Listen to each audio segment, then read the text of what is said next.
Efraim, Shalom, muito boa noite. Shalom, querido. Não tá saindo o som da música? Não tá saindo? Tá não. Mas tudo bem. A gente já dá início aqui, para a gente não perder, Ótimo. né, tempo. Peço a compreensão dos que vão nos assistir, compartilhem esse estudo, compartilhem, né, nas redes sociais, no Facebook. Esperamos alcançar aí mais pessoas. Hoje ainda, só para explicar, nós estamos na continuação do profeta Joel.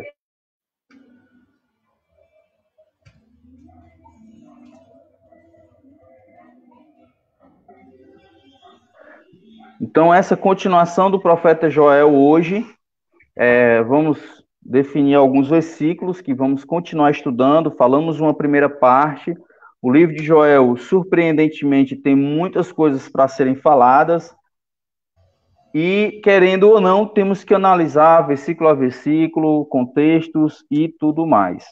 Agradecer ao Eterno por essa noite, estarmos aqui reunidos, né, nesse dia que a gente já aqui especialmente tiramos para nos dedicar a esse estudo. Efraim, você tem algo a comentar antes de iniciar?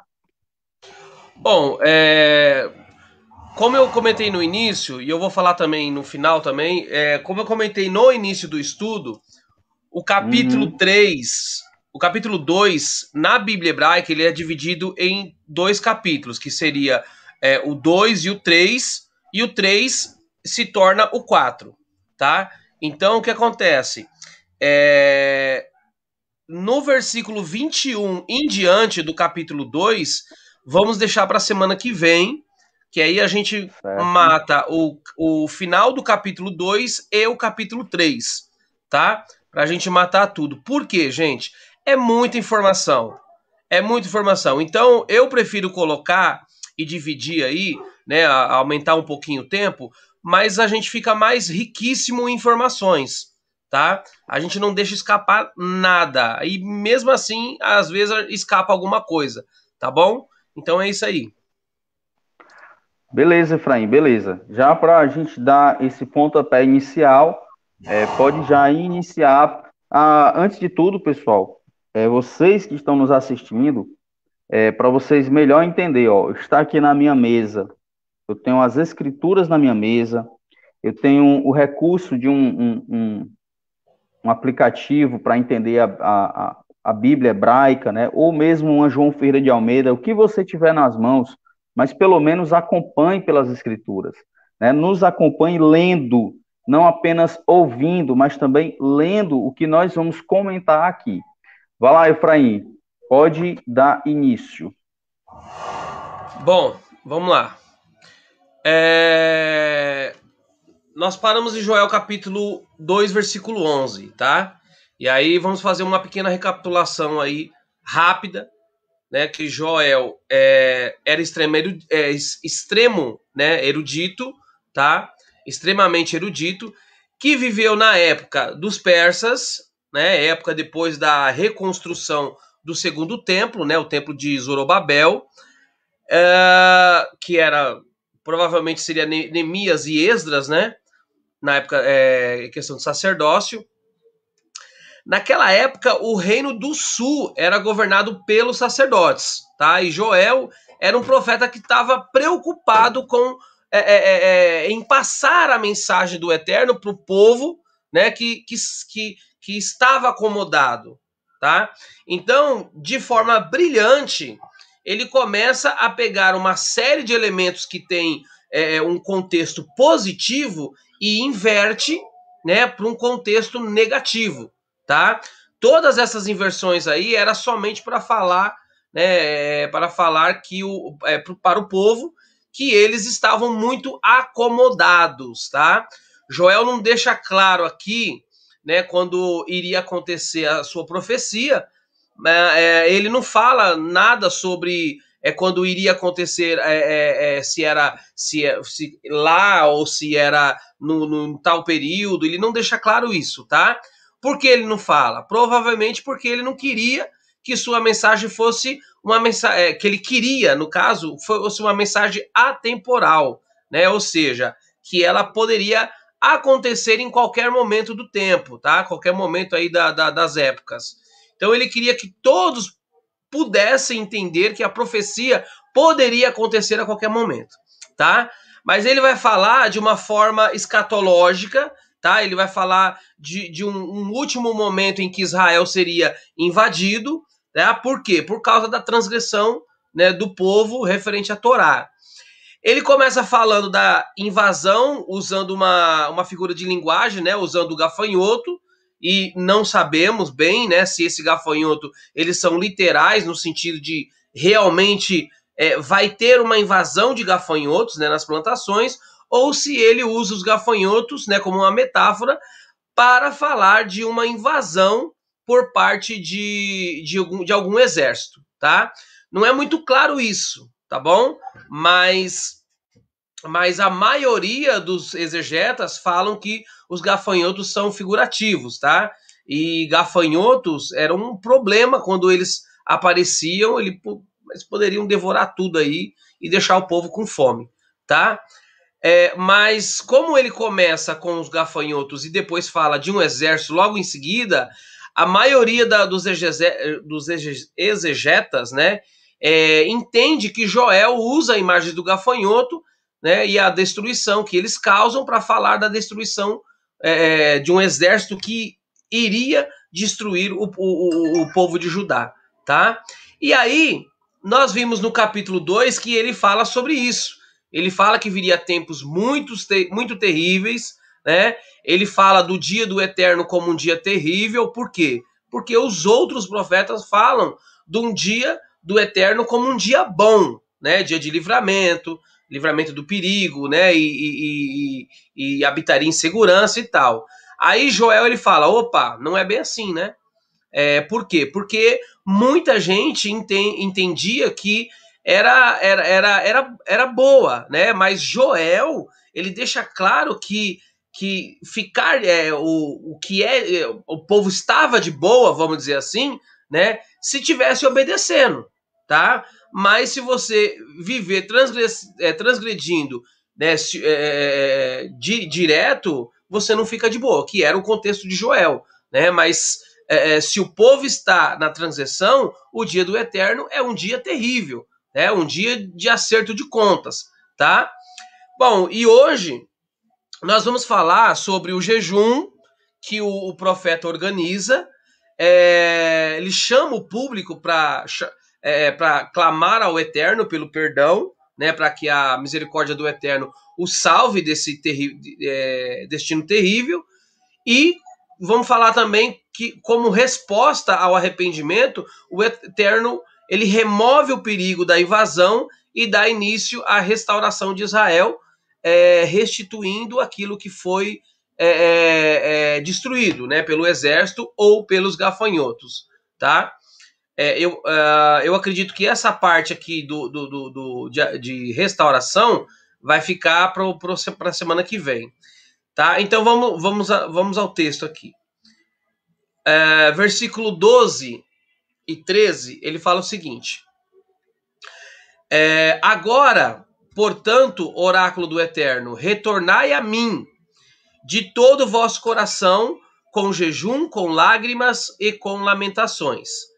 Rasgai o vosso coração e não as vossas roupas. Retornai ao Eterno, vosso Deus, porque ele é bom e misericordioso, lento na ira e cheio de amor, e se compadece da desgraça.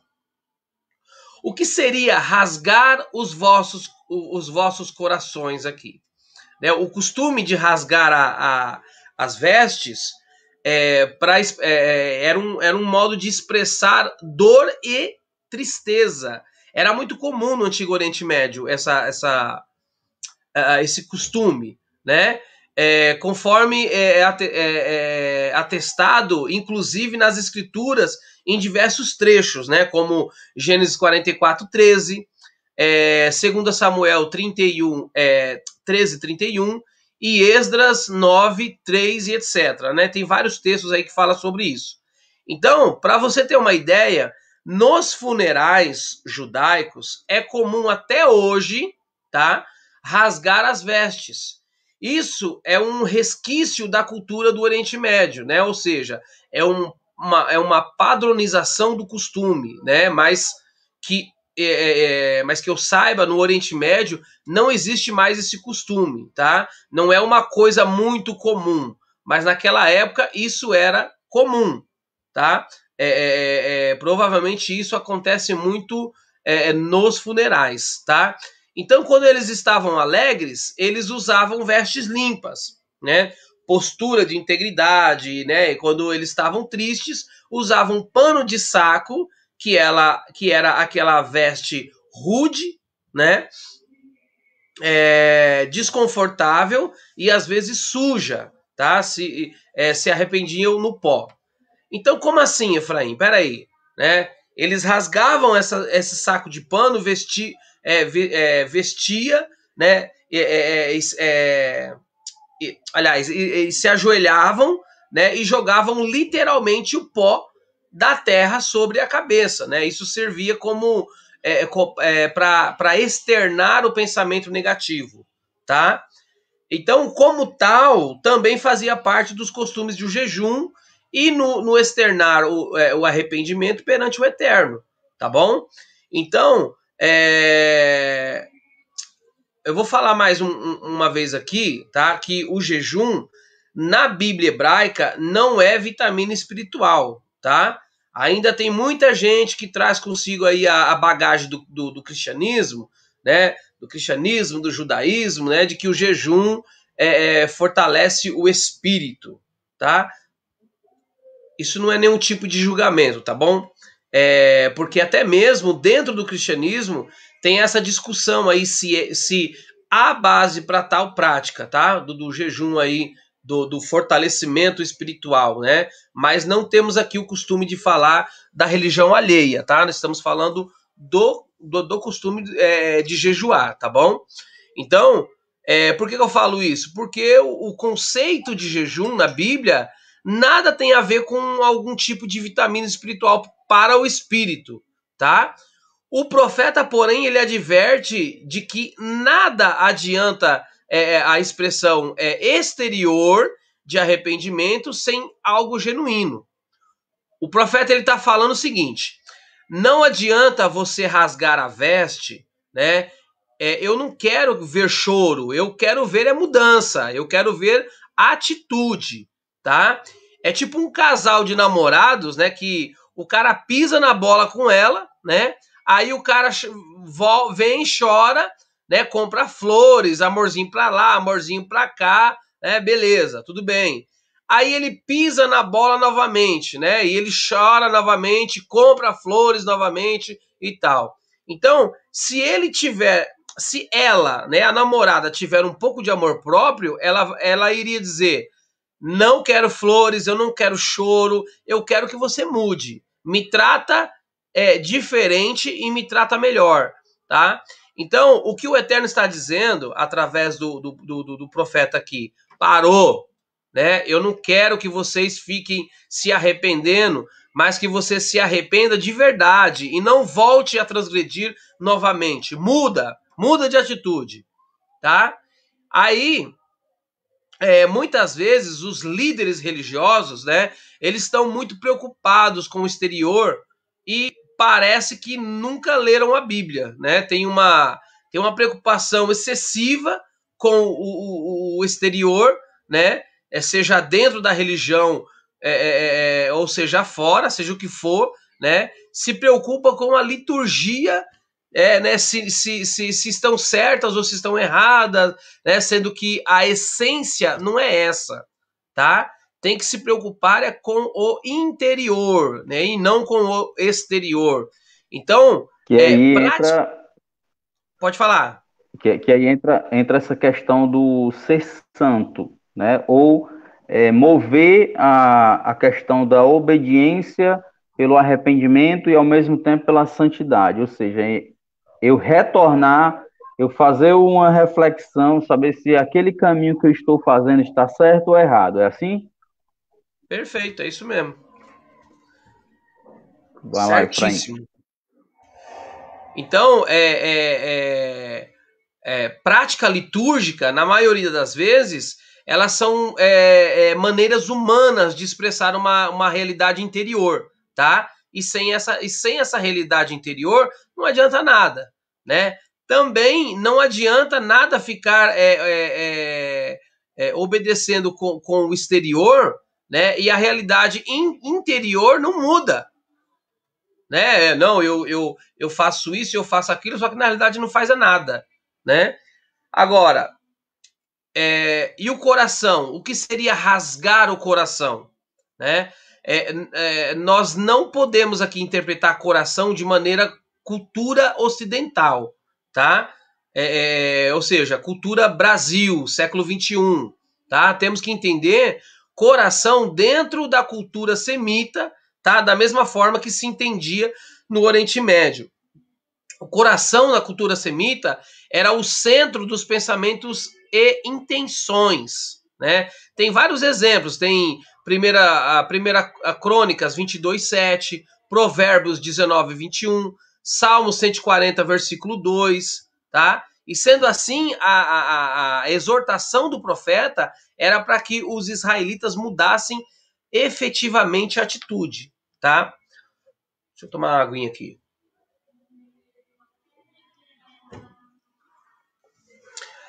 Para um semita, não era o coração não era sinônimo de sentimento. Muito pelo contrário. Muitas vezes o sentimento era associado até a outros órgãos, né? Por exemplo, o fígado, o rim, né? O rosto que ficava vermelho por estar com vergonha ou sem graça, né? Mas temos aí uma associação muito clara do coração, né? Pensamentos e intenções, né? Um pouco com sentido, né? Sim, né? Mas essencialmente, aliás, um pouco sentimento, né? Mas essencialmente o que se pensava tinha muito a ver com planos, tá? Então, o que significa rasgar o coração? É mudar de atitude, tá? É não chorar. Chorar não vai mudar nada, tá? Não adianta nada chorar pelo leite derramado e depois fervê-lo novamente e não olhar o leite para não derramar de novo, tá? Não adianta nada. Então o Eterno ele cobra do povo aqui que o povo mude, né? Mude a forma de agir, tá? Ainda no verso 12, né, ele fala: retornai a mim, e no verso 13 ele diz: retornai ao Eterno. Por que essa mudança? Porque ele fala: retornai a mim e depois retornai ao Eterno, né?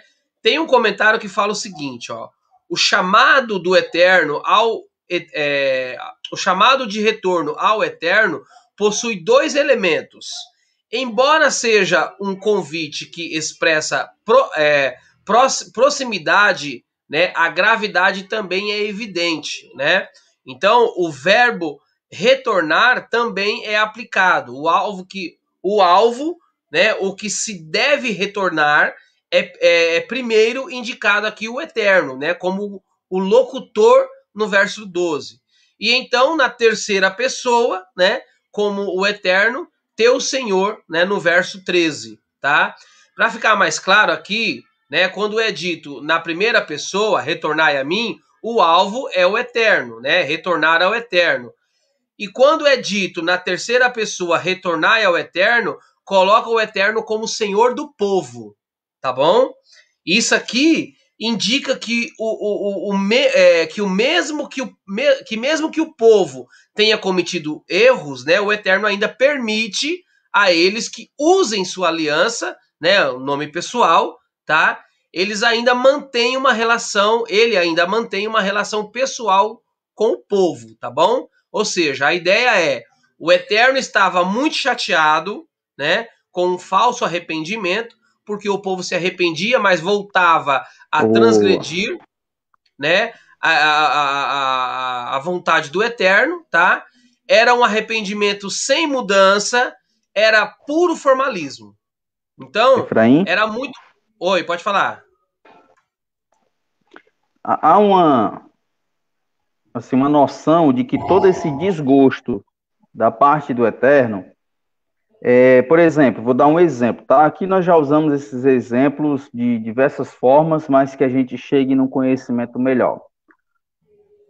Imagine um homem casado e ele se dedica totalmente àquela sua esposa, porém ela passa a ter comportamentos, né, diferentes. Vamos dizer que ela agora passa a ser uma mulher adúltera, ela gosta de adulterar. E é óbvio que vai ficar um escárnio para o marido, certo? Certo. Mas ele, de tanto amá-la, ele quer que ela, né, se ajeite. Ele quer que Sim. ela tome vergonha na cara, ele quer que ela, por mais perdão que ele ofereça, ela sempre vai dizer assim, tá, eu não vou fazer mais. Só que no outro dia ela vai estar na mesma condição de adúltera. E aí, de novo, vem o desgosto, vem a decepção. Então, essa midrash, essa comparação, é bem o que você está falando. O povo, né, tinha esse sentimento leviano. Tá, eu vou me arrepender. Aí rasgava lá as vestes. Só que no outro dia estava adorando outros deuses. Exatamente. Entendeu? Então, esse sentimento leviano cabe muito nisso aqui. A mulher, ela tinha essa intenção, já pronta de adulterar, mesmo só com os lábios falando, eu não vou fazer mais. Porque é isso que o Eterno quer, é o interior, a mudança, a techuvá sincera, o retorno sincero. Pode continuar, Ravi, por favor. Tá, mas é isso mesmo, viu? Então, olha só,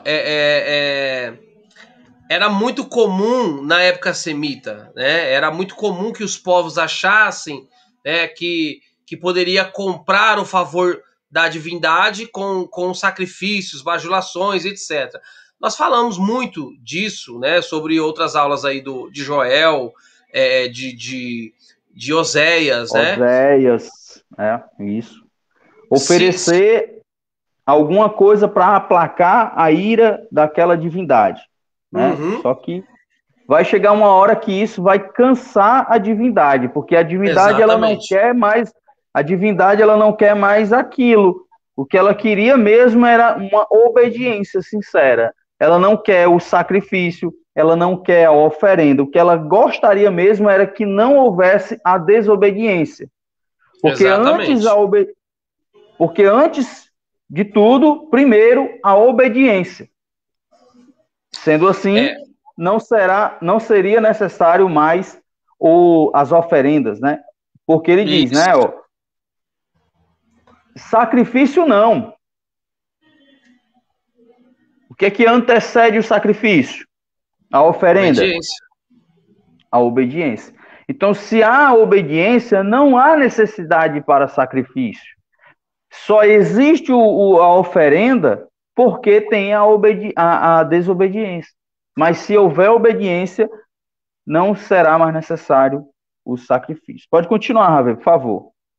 Exatamente. Ó, se eles mostrassem tristeza, né, o Eterno iria se alegrar, né, e tudo iria mudar, tá? Mas o que o Eterno está mostrando, né, que não é ritualística, né? Porque ritualística sem mudança não é nada.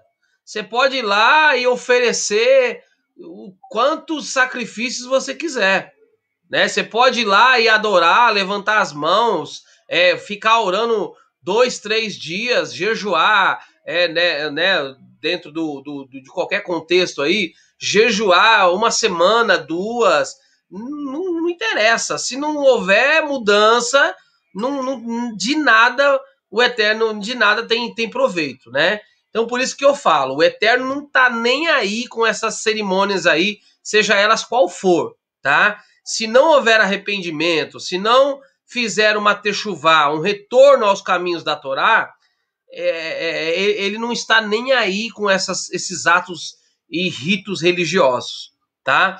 Maimônides, tá? No livro Guia dos Perplexos, ele fala que os rituais existem por nossa causa.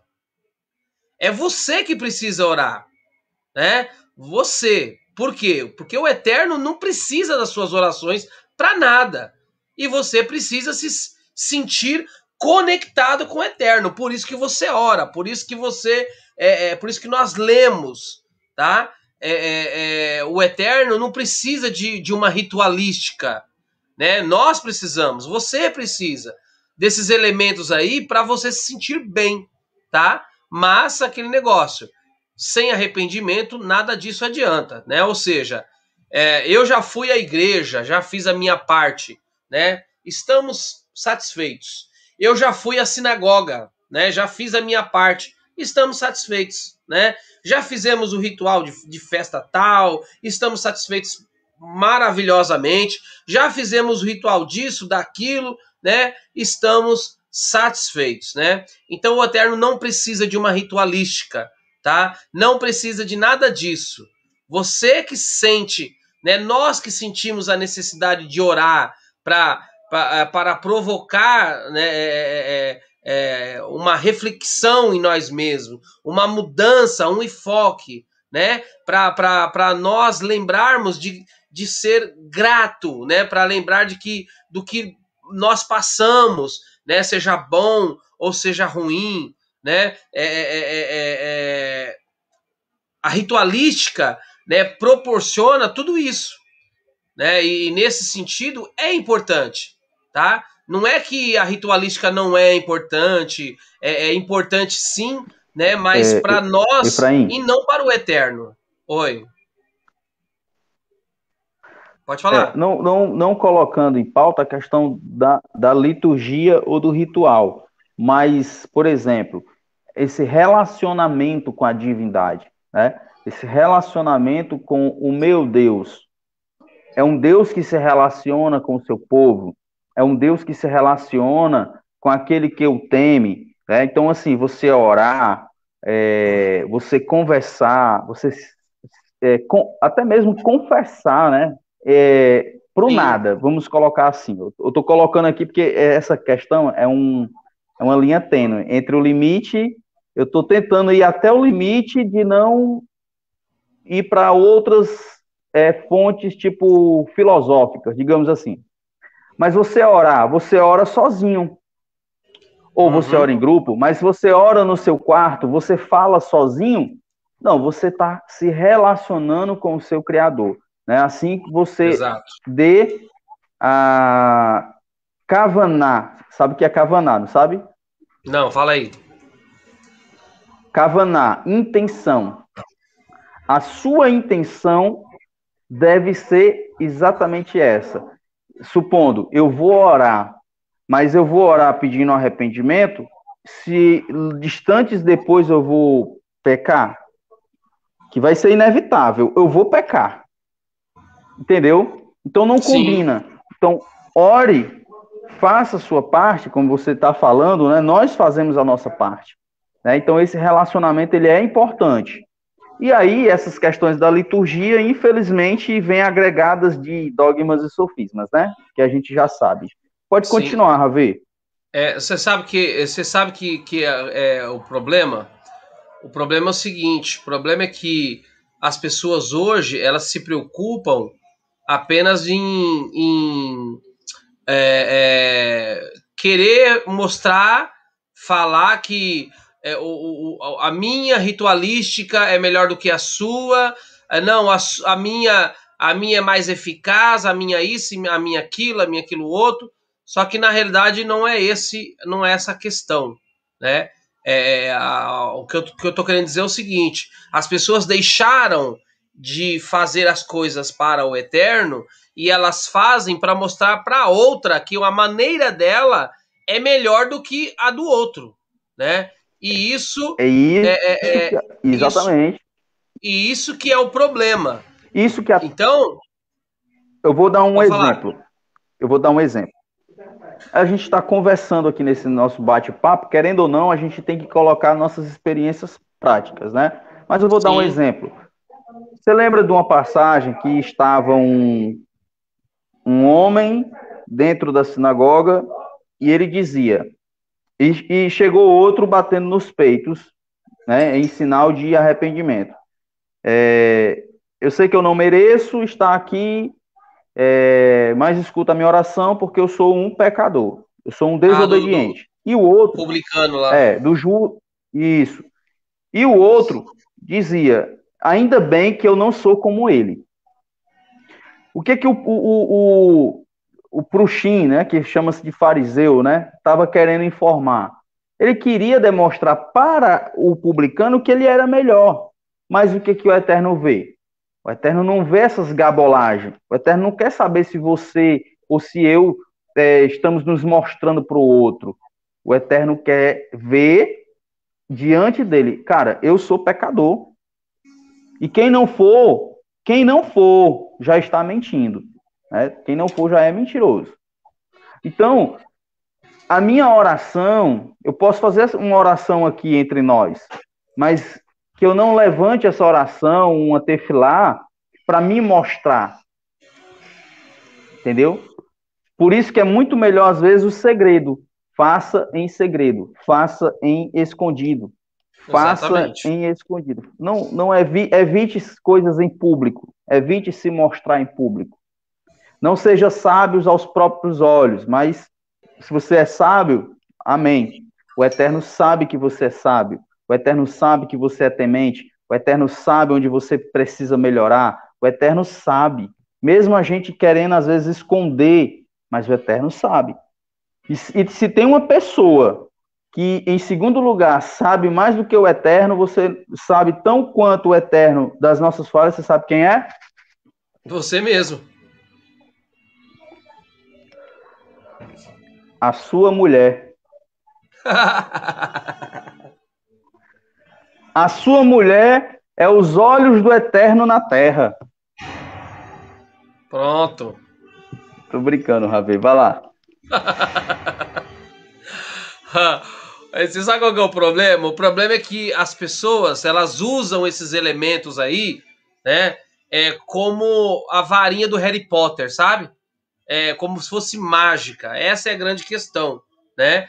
Achando que através da ritualística, né, ele vai manipular o Eterno. E a gente sabe que isso não é fora de cogitação, né? Então o Eterno, ele não queria que o povo ficasse rasgando roupa, mas sim que o povo mudasse de atitude, né? Se essa atitude de rasgar a roupa provocasse uma mudança no povo, então poderia rasgar a roupa, né? À vontade. Mas a atitude deles não adiantava nada se não houvesse mudança. Essa é a ideia, tá? Aí chega o Yom Kippur, né? E as pessoas choram. Ai, como eu sou um ser humano horrível, sou uma porcaria, né? Então no outro dia está lá ela lá fazendo a mesma coisa errada, tudo de novo, né? As pessoas usam tudo como pretexto para dar desculpa, né? Tem pessoas que não que são deficientes e, aliás, tem pessoas que não são, né? Que são deficientes e vivem melhor do que pessoas normais, né? As pessoas ficam chorando e não muda, nem se esforça para alcançar uma mudança, né? Então o Eterno lá está contra isso, tá? Contra isso. Eu ainda uso o Senhor de vocês. Eu não mandei ninguém abolir a minha aliança. Aliás, eu ainda sou o Senhor de vocês. Eu não mandei ninguém abolir a minha aliança. Minha aliança continua válida, continua de pé, né? Mesmo considerando que a aliança, né, persiste, não deve se tornar aí por pretexto para acomodações ou ausência de arrependimento, tá? Essa era a ideia de Joel, que Joel queria passar.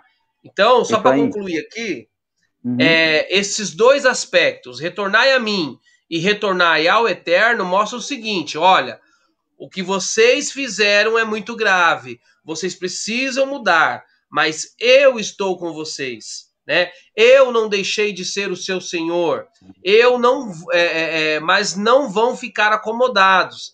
Não é porque eu continuo sendo o seu Senhor que é a festa do oba-oba, né? Por um lado, eu não abandonei vocês, né? Mas por outro lado, não brinquem comigo, tá? Essa é a questão aqui importante que Joel tenta passar.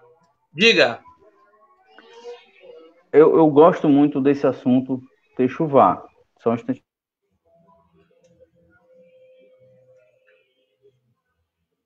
Pode falar. Só um instantinho, Efraim.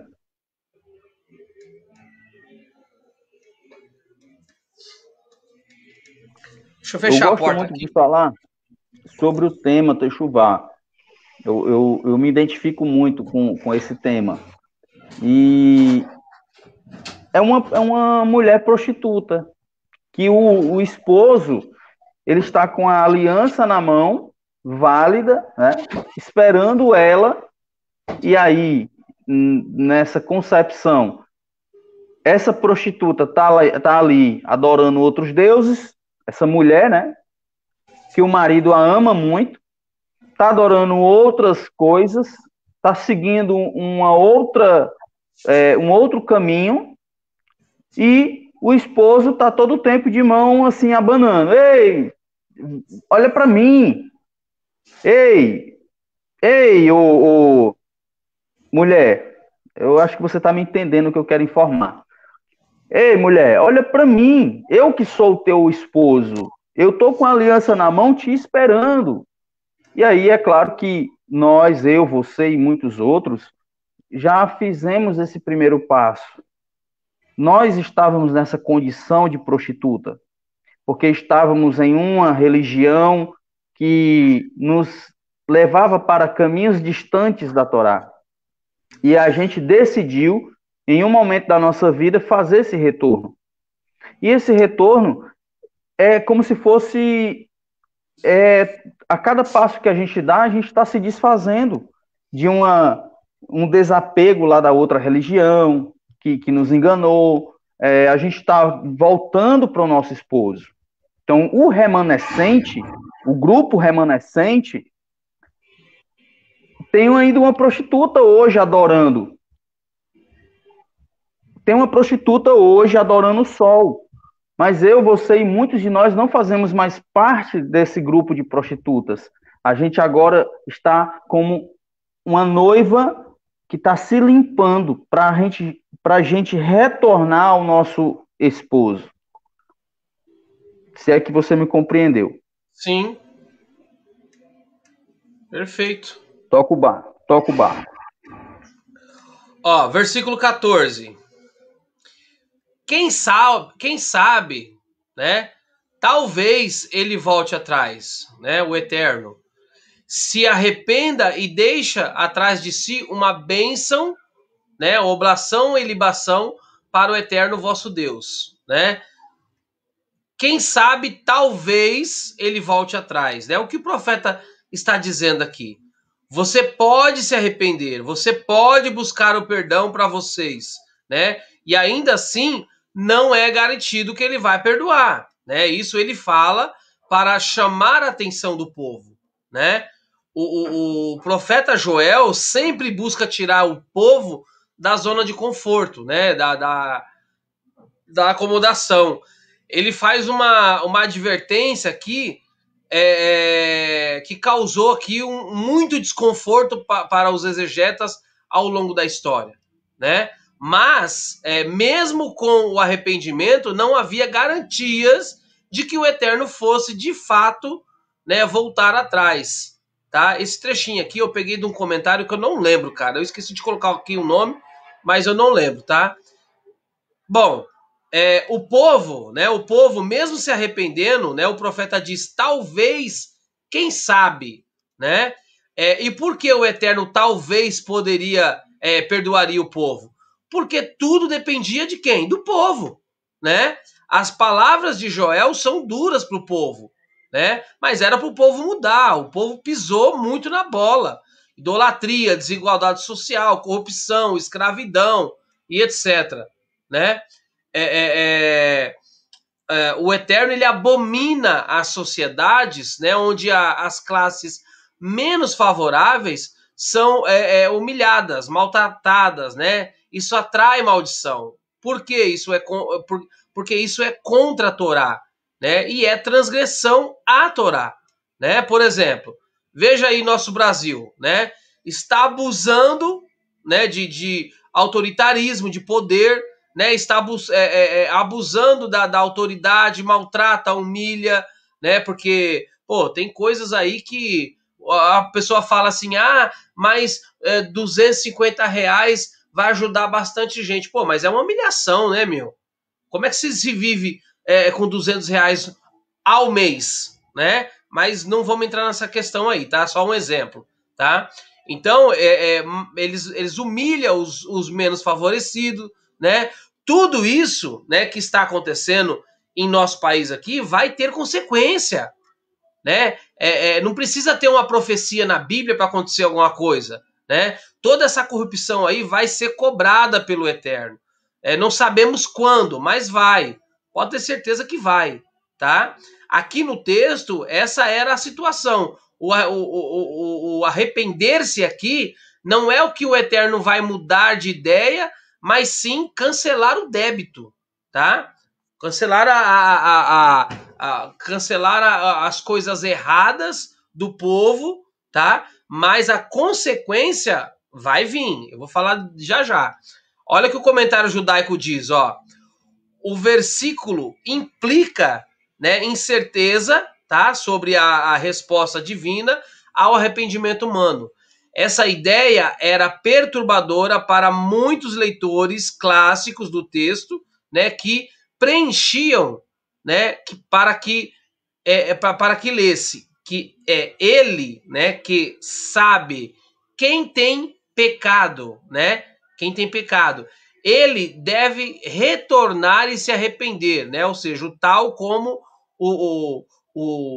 aliás, o Targum, né, e Rashi, né, eles fazem o seguinte, os comentaristas, eles mudaram o texto, o Targum e o Rashi, né, e Rashi, ao invés de lermos, talvez, quem sabe ele perdoará, o texto do Targum e Rashi tá assim, ó, aqueles que sabem que pecou devem se arrepender, né, coisa que não tem nada a ver, tá, que tá falando aqui. Então, esse Targum e Rashi aqui não concordavam com o texto bíblico e deram um jeitinho aí para mudar o texto bíblico para falar outra coisa, né? Isso é perigosíssimo, tá? Daí é que surgem as heresias, tá? Assim também como a interpretação, né, do texto normal, né? A mudança, né, de interpretação. A ideia que o Eterno de que o Eterno pudesse até perdoar, né, mas não livrar o povo das consequências aqui, não é sem paralelo, né, à história de Israel, tá? Ou seja, na história de Israel, nem sempre se perdoou tudo. Às vezes o Eterno perdoa parcialmente, né? Ou seja, um ladrão, ele pode pedir perdão para o Eterno, né? O Eterno perdoa, mas não o livra da cadeia, tá? Ou seja, não livra da consequência do seu pecado. Né? Então nós achamos aí que o Eterno vai sempre nos perdoar 100%, mas nem sempre é assim. Olha que números... Pode Que falar. as pessoas, às vezes, as pessoas elas não entendem, ou entendem errado, né? E a gente, de alguma forma, pode também ter caído nessas armadilhas da falta do entendimento, da ignorância. O perdão de Deus para o povo de Israel é o quê? Eu estou aqui. Ao momento que você estiver disposto a retornar, estamos aqui. Agora, enquanto a pessoa, supondo, né? Falando de pessoa, pede perdão e acha que está tudo limpo, é meio incongruente. O cara comete um assassinato, vai para a igreja, pede perdão, tudo bem, ele está perdoado.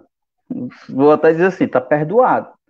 Só que não vai deixar de ter os trâmites judiciais. Ele vai ser preso, ele vai a júri popular, ele vai lá para a cadeia, vai ter que pegar uma pena, né? E assim por diante. As pessoas querem livrar. Tem mãe, eu já vi isso, tem mãe que é crente, o filho é um satanás na terra, matando gente, vendendo droga, fazendo a arruaça que faz, e ora para Deus tirar ele da cadeia. Né? Como se Deus Não, compactuasse com essas coisas. os atos errados deles, né? Não, minha senhora, tudo bem, ore para ele parar de fazer isso. Sair da cadeia vai depender da justiça, mas ele tem que pagar pelo que ele fez. Exatamente. Entendeu? Sim. Ó, só para não ficar no ué, né? Eu gosto de colocar texto aqui no que eu falo, ó. Números 14, no versículo 19, ele fala assim, ó: segundo a tua grande fidelidade, perdoa a iniquidade deste povo, assim como a tens perdoado desde que saíram do Egito até agora. O Senhor respondeu: eu os perdoei, conforme você pediu, né? No entanto, juro pela glória do Senhor, que enche toda a terra, que nenhum dos que viram a minha glória e os sinais miraculosos que realizei no Egito e no deserto, e me puseram à prova e me desobedeceram 10 vezes, nenhum deles chegará a ver a terra que prometi com juramento aos seus antepassados. Ninguém que me tratou com desprezo a verá. O Eterno poderia falar assim: quem sabe, né? Eu estou cuidando de vocês, dando comida para vocês, bebida, né? Vocês estão comendo, bebendo, vestindo e ainda estão se rebelando contra mim. Então se virem no deserto, né? Que não, eu não vou mais cuidar de vocês, né? Não vou cuidar mais de ninguém. O Eterno poderia ter falado isso, né? Mas não. O que o Eterno fez? Ele perdoa, né? Ele não abandona, ele não condena essas pessoas à morte. Mas ele diz: está bem, mas não vão entrar na terra, né? Seria mais ou menos aquele negócio assim: ah, eu te perdoo, vem, tá tudo certo entre nós, tudo ótimo. Não, na realidade não tá, né? Existe a consequência para o seu erro, né? A lei da semeadura, E né? viu, Existe. Efraim? Oi. Desculpa te interromper, esse versículo é um dos mais mal interpretados, que é o Sim, Hebreus 4, né? Porque desobedeceram, não entraram na sua promessa, na aliança de entrar na terra prometida. Então o Eterno esperou, primeiro, aquele grupo desobediente se acabar primeiro, né? Então foi uma Sim. geração para que quando se acabasse, aí sim, os demais pudessem entrar, né? Que foi só Josué, daqueles lá, né? E o Sim. Caleb, Caleb, né? Sim, Josué e Caleb. Por Você vê, isso, só. por isso que eles ficaram 40 anos no deserto, por causa da desobediência. Das, foi só isso, Desobedeceu, não vai entrar na terra prometida. Aí vai ficar só andando isso, só, mais. só isso, só isso. Foi só esse o motivo, né? Exatamente. Então, ou seja, existe perdão? Sim, mas é parcial. Nem é sem livramento da parte da consequência, tá? Era comum na cultura dos israelitas, mesmo que seja conceito desconfortável, né? Ou seja, eu te perdoo, mas existe uma consequência, né?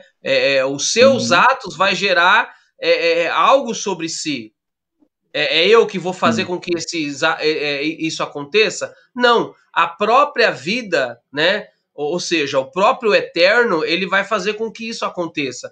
Por quê? Porque tudo que você faz, existe uma volta, né? Nós gostamos de achar que o Eterno vai nos perdoar de tudo, né? De nos livrar das consequências do pecado, mas a consequência do pecado são suas, né? E minhas, na realidade, né? Suas e minhas. Não posso me isentar disso. E pagaremos por isso, tá? Não existe um ser que morre por você e leva nas costas todos os seus pecados. Aí você vive a vida inteira pecando e jogando nas costas do fulano, né? Gente, isso aí é sem nexo, né? Isso não existe, tá? Cada um é responsável pelos seus atos, seja eles bons ou seja eles ruins, tá?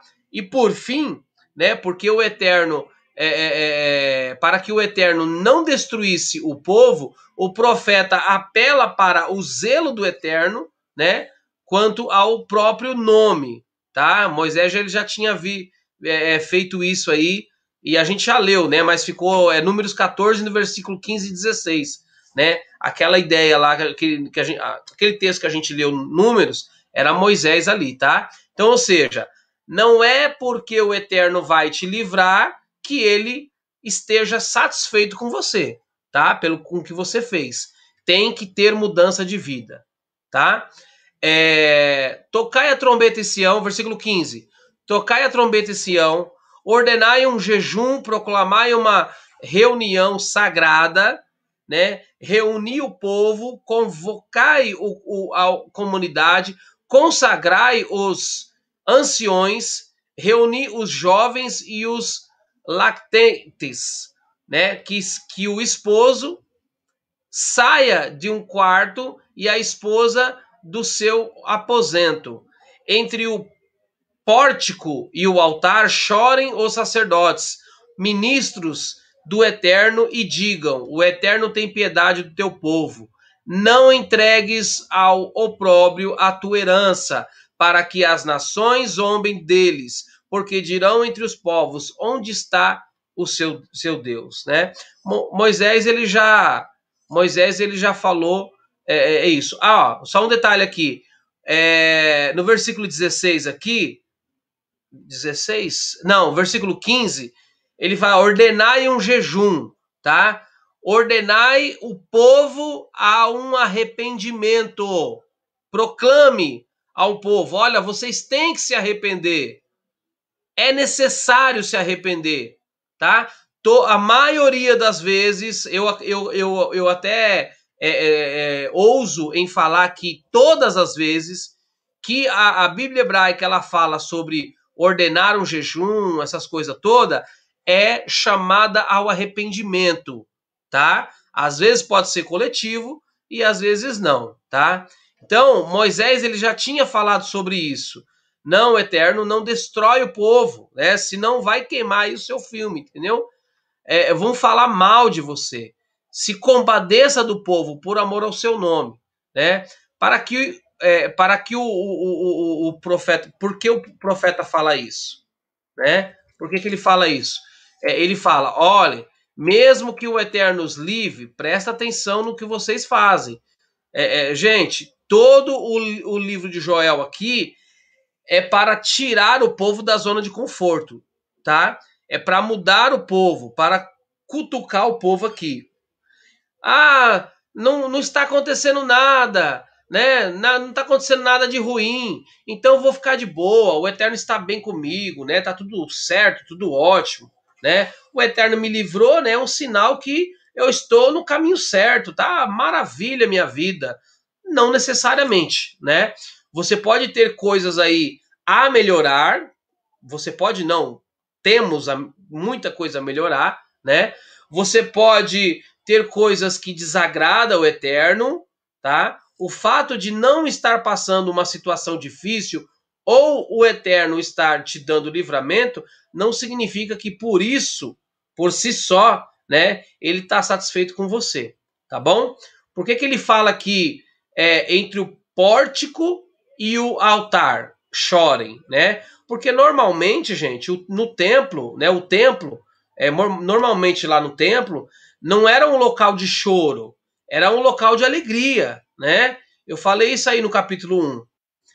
Ali era um local de sacrifícios, né, nas festas solenes, e com isso o povo se alegrava, tá? E por isso, né, por isso o povo achava que estava tudo bem. Aí o Eterno fala: vocês vão no meu templo, mas agora não é para vocês se alegrarem, mas para chorarem, para se arrependerem, tá? Essa é a ideia aqui. No versículo 16, ele diz assim: reuni o povo, convocai a comunidade, consagrai os anciões, reuni os jovens e os lactentes, que o esposo saia do seu quarto e a esposa do seu aposento. Ou seja, todos tinham que se arrepender. O jejum aqui era para todos, tá? Aqui é um chamamento para a responsabilidade de todos, uma responsabilidade coletiva. Era uma responsabilidade da sociedade israelita expressar o arrependimento, tá? Aqui o profeta enfatiza a necessidade de o povo buscar o arrependimento coletivamente, tá? Todos são responsáveis pelo arrependimento. Ou seja, não era um ou outro culpado, eram todos, tá? Bom, até o verso 11, né, nós falamos aí da calamidade, né, que foi da outra aula. Do verso 12 ao 17 falamos de arrependimento. Do verso 18 ao verso 20 vai falar da responsabilidade do Eterno, da resposta do Eterno. Fiquei com responsabilidade na cabeça. Do 18 em diante, podemos dividir aí em duas partes, né? Do versículo de 18 ao 20, fala do livramento do inimigo, né? Que já estava invadindo Israel, não tinha acontecido ainda, né? Tanto que o profeta fala: busca ao Eterno, quem sabe ele vai te livrar, né? Do 21 em diante fala da restauração depois do livramento, tá? E vamos falar disso aqui agora, no versículo 18 ao 20. O Eterno encheu-se de zelo por sua terra e teve piedade do seu povo. O Eterno respondeu e disse a seu povo: eis que vos envio trigo, vinho e óleo, saciar-vos-ei deles. Não mais farei de vós um opróbrio entre as nações. Afastarei de vós aquele que vem do norte. Expulsá-lo-ei para uma terra árida e desolada, uma sua vanguarda para o mar oriental, sua retaguarda para o mar ocidental. O seu fedor se levantará, o seu mau cheiro se levantará, porque ele foi longe demais. Vamos falar aqui sobre o Eterno encheu-se de zelo por sua terra. O Eterno com zelo pela terra de Israel, né? A ideia das divindades aqui ligadas a uma terra específica é muito forte na cultura semita, tá? E aparece muito na cultura bíblica. ele fala toda hora a terra, a terra, a terra é minha, a terra é minha, né? Por que isso? Porque o povo não para que o povo não se sentia dono ou se sentia exclusivo, tá? Só abrindo aqui um parênteses, o sionismo bíblico é um pouco diferente aí do sionismo político, tá? O sionismo político nem sempre é alinhado aí com o sionismo bíblico. Então, a terra é minha e eu faço o que eu quiser, não é bem assim, tá? Não é bem assim que funciona com o eterno. Então, a piedade não é porque o povo começou a andar na linha, mas o eterno, né? Mas a piedade é pelo zelo que o eterno tem pela terra, pelo amor que ele tem pela terra. Ou seja, o eterno não foi movido pelas boas obras das pessoas, mas sim pelo seu amor, né? Pelo seu zelo à terra que ele tinha prometido ao povo, tá?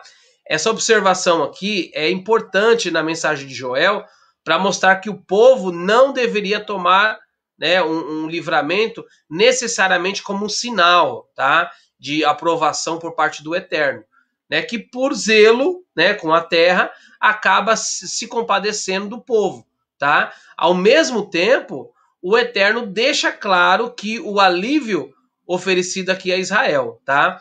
É igual ao livramento, ao livramento não vem de seus próprios esforços, né?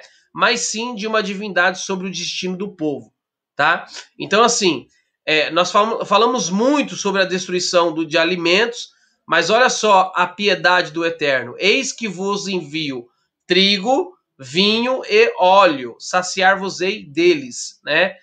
Nem fala aqui de colheita, né? Aqui eu vou aliviar vocês aqui enviando o quê? Enviando trigo, vinho e óleo, tá? Aqui o Eterno deixa claro que ele vai interferir aqui e vai agir, tá? Trigo, óleo e vinho, ele representa abundância de alimentos, tá bom? E revertendo aqui a escassez trazida pelos gafanhotos, tá? Sejam eles literais ou representativos aí de um exército devastador, tá? Pois destruir alimentos também era uma tática, tá, de guerra comum no Oriente Médio, né, especialmente quando quando se sitiava as cidades, tá? Já falamos muito sobre isso daí. Afastarei de vós aquele que vem do norte. Bom, historicamente, né, na maioria das vezes, foi enviado um povo foi enviado pelo norte, tá? Nos tempos de Joel, né, Israel já havia vivenciado duas dessas invasões, né? Pelas mãos da Assíria, que era o reino norte, né? E a Babilônia, que era o reino sul, tá? Por que eu quis colocar esses dois aqui? Para enfatizar os dois reinos, tá bom? Mesmo que Joel esteja falando apenas para o reino sul. Traduzindo, os devoradores eram esses povos. Sim. Sim. Os entre aspas, no sentido tanto literal de ser gafanhoto mesmo, acabando com a safra, com a produção, mas existia também um sentido de que viriam duas nações potentes, impérios, e vinham também destruindo tudo. Então, os destruidores, os devoradores, são essas duas nações, que foi enviada a Síria para o Reino Norte, 10 tribos, e para o Reino Sul, a Babilônia, ali também devorando tudo. É isso, Efraim? Isso. E posteriormente, né, viria a sofrer aí novas invasões por parte dos lados ali, especialmente por parte da Grécia Edom, e dos Seleucidas, tá? Isso, os edomitas também, né? Sim. Edom, né? Ô, Efraim, uma pergunta. Os edomitas foi quando eles eles eles se juntaram lá e eles acabaram tomando um pau, né? Tá. Embora a gente tenha aqui uma audiência bem curta, que nós não temos audiência, né? Mas temos um ou dois ou três e fica gravado. Mas eu quero fazer essa pergunta, já acredito que você esteja perto de finalizar. A pergunta é a seguinte: tem como eu fazer os estudos dos profetas sem conhecer? Eu não tenho conhecimento de nada, eu nunca nem ouvi falar sobre a questão da divisão do reino. Não, não tem. Não, Ou seja, não tem pelo seguinte, né? Infelizmente, as pessoas não fazem distinção entre Reino Norte e Reino Sul. Reino Norte é uma coisa, aconteceu coisas que não aconteceram no Reino Sul. E no Reino Sul é outra coisa, que aconteceram coisas que não aconteceu no Reino Norte. Então, se eu pegar e colocar os dois como se fosse um Israel só, cara, vai sair muita besteira, muita heresia, muita bagunça, tá? Que coisas que aconteceu no Reino Norte, mas não aconteceu no Reino Sul. Então, se eu colocar os dois em um reino só, eu vou estar meio que mentindo, né? Porque o que aconteceu no Reino Sul não aconteceu no Reino Norte, e vice-versa. Você sabe que eu gosto muito desse assunto, né? Da divisão das duas casas, né? Sim, eu também Do gosto. reino e do... E até vejo, né, a necessidade sempre de estar retomando esse assunto, de estar novamente estudando, de recapitular tudo que a gente já sabe sobre isso. Por quê?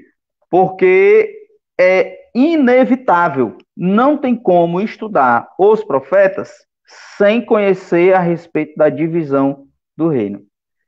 Então, da onde surgem as heresias? De onde surge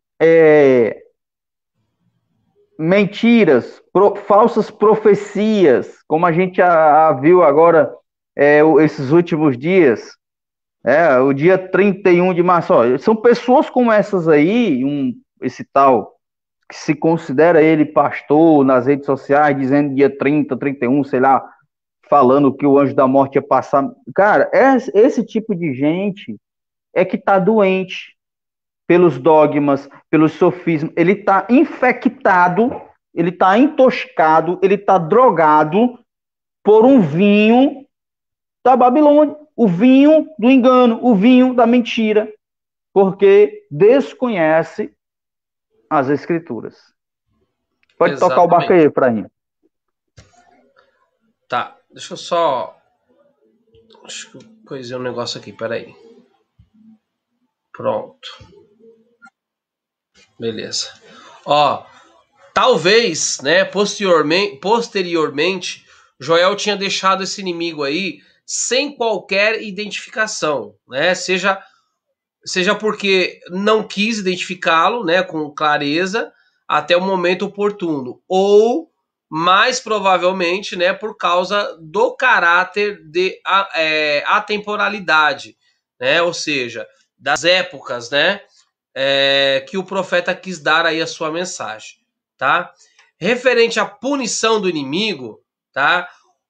O inimigo seria lançado no deserto entre o mar ocidental, né? Ou seja, mar Mediterrâneo e mar oriental, tá? Ou seja, mar morto, tá? Como punição por ter causado destruição aí em Judá. Da mesma forma que o inimigo deixou Judá sem recursos, assim também ficaria desolado, sem ter qualquer tipo de provisão, né? Talvez aí até morrer, tá? A metáfora aqui, né, utilizada aqui, continua sendo os gafanhotos, tá? Visto que não era incomum que os gafanhotos morressem sem provisão no deserto, tá? Ou quando um evento os lançava, um vento, né, os lançava ao mar, tá? Tem aí, por exemplo, Êxodo, capítulo 10, versículo 19, tá?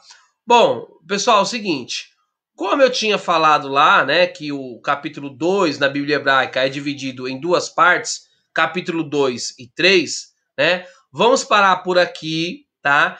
E domingo que vem, tá vendo? Nós vamos continuar, nós continuaremos aí no versículo 21 do capítulo 2 e entraremos já no capítulo 3, tá? Pra gente... Isso porque o capítulo 3 ele vem enganchado, né? Ele como um gancho, e Isso, vem esses exatamente. 10 versículos como se fizessem parte do capítulo 3. É a introdução do Isso, capítulo 3, né? Ok, exatamente. Efraim. Vamos ficar por aqui. Sim, Muito bom o nosso estudo, bem embasado, graças ao Eterno, né? Oferecemos a amém. Ele toda a honra, toda a glória, e de uma forma que a gente possa dialogar com aqueles que vão assistir futuramente. Quero aqui deixar os agradecimentos para... esteve conosco o Rave Júnior Almeida, lá de Recife. Esteve conosco o André, lá do Rio de Janeiro. Esteve conosco a Ana Barros, a irmã Ana Barros, de São Paulo. O Raimundo Silva, Efraim, você conhece? Citou o seu Conheço, nome aqui. De onde conheço. é? Então, rapaz, eu esqueci de onde que ele era. Ele é de outra Mas é São cidade, aí fora de Paulo? São Paulo. Ah, é São Paulo. E esteve Não, conosco ele não é de São Paulo, não. Eu não Ah, lembro onde que ele era, mas eu conheço ele há muito tempo e uhum, ele tá saindo aí do cristianismo, entendeu? Tá passando cristianismo. uma barra aí, como a gente já passou, né? Quando a gente saiu do cristianismo, né? Aham. Tá, Mas estamos aí tudo para bem. ajudar ele. Geralmente esse aí você conversa com ele, é isso? Sim, Você tem um bom diálogo com ele, né? sim, tenho. Tranquilo, então. Então foi isso, Efraim. Eu aqui do Ceará, da cidade de Fortaleza, né? Estou por aqui fazendo aqui essa obra. Vou colocar um grupo de estudos por aqui, né? Até que a gente possa aqui formar presencialmente, né? Pessoas aqui estudando conosco, tá bom? Desejo também que todas as cidades, na sua cidade, você ou se juntar com alguém, se quiser, também possa estar compartilhando desses estudos nossos aí. Efraim, mais algo para falar? Não. Só agradecer a todos aí que tiveram aí, tá? Um shalom a todos. Um Shavuot Tov, uma boa semana para todos, né? E que o Eterno venha nos abençoar aí. E Amém. aquele negócio, mudança de vida, tá? Não adianta chorar, não vamos ficar chorando. Vamos nos arrepender e mudar de vida. Que dia é hoje, Efraim? Hoje é domingo, dia 4/4. Hoje é, Eu sei que você ia falar isso. hoje é o segundo dia da semana, né? Estamos na parte escura do segundo dia já. Então, o Isso. Shavuot Tov também, mas já estamos aí no segundo dia da semana. Pessoal, um abraço. Shalom, Efraim. Que o Eterno te abençoe e te guarde, viu? Amém, querido. Shalom. Até mais. Até a próxima. Até mais.